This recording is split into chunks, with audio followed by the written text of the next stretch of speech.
candy. Here to debate these comments, Democratic strategist Antoine Seawright and Katrina Pierson, a senior advisor to the Trump 2020 campaign. Thank you both for being here this morning. Antoine, I will start with you. So this idea that it was the Obamas for 8 years, sort of were America's national nannies. They were telling us all, eat your carrots and go to bed on time and take what's good for you.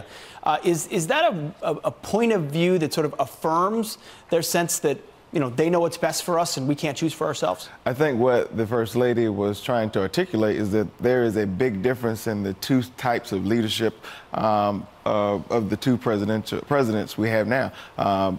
Donald Trump was a different type of leader than Barack Obama. And when you look at parents and what we know as a parent, what we do know is that parents are people we can look up to, people we can be proud of. And I don't think many people are proud of the type of leadership we have that's occupying the White House here today. Okay, Katrina, so Rasmussen shows the president's approval rating for the first time over 50% at 51%. So there seem to be a few people that like eating candy, if you will. And if candy's so bad, I mean, lay out for us your view of that analogy.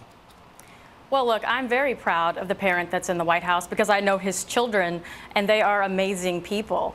But this was just truly, Pete, this was liberalism, elitism on full display to constantly insult and demean the American people without any accountability of their own. I mean, for a second, has Michelle Obama ever asked herself the simple question of maybe the middle-class voters believed me when I told them that Hillary Clinton wasn't fit to be in the White House because she couldn't take care of her own house? Or perhaps maybe Obama should be asking himself if the voters in Pennsylvania believed him when he told everyone that Hillary Clinton was bought and paid for by special interests and campaigned on her against NAFTA using her own statements from 1996. Perhaps people just believed the Obamas, and that seems to be the missing chapter in Hillary Clinton's book, What Happened. The title simply is The Obamas. Katrina, you want to make this about Hillary Clinton, but I want to make this about President Obama compared to Donald Trump and this administration. For 8 years, we did not have the conversations we're having now about this White House. I don't think parents had to worry about what tweets were coming from the President of the United States and whether they wanted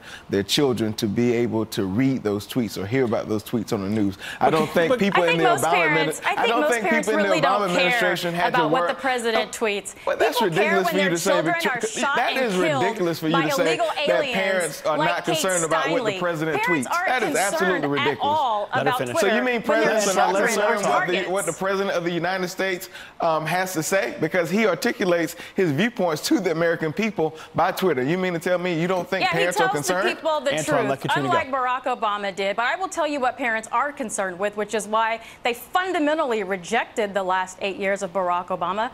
They want to be able to give their kids Cheetos if they want to, because Michelle Obama thought that parents couldn't decide what their own children could eat for lunch.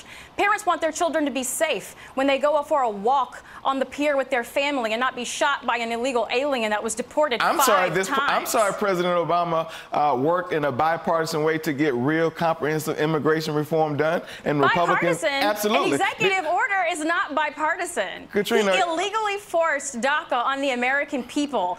And the recipient, DAPA, was already rejected by the courts. May I remind you about President Obama working with Graham and others in the Senate to pass comprehensive immigration reform? What bill was that? What was the name of that bill? Well, what bill was that? Bill that never came to fruition and created the kind of environment where it wasn't about whether it came to fruition. He reached across the aisle to get it done. We've got to leave it right there. Ultimately, I would remind everybody that we didn't vote for a parent. We voted for a president and a commander-in-chief. Sometimes you need some tough medicine. Antoine Seawright, Katrina Pierson, thanks for your time this morning. Thank you. Appreciate it. Great to see you. All right, well, still ahead, it's the backstage brawl dominating the sports world. Now UFC megastar Conor McGregor could be facing some serious jail time. And President Trump says he's not going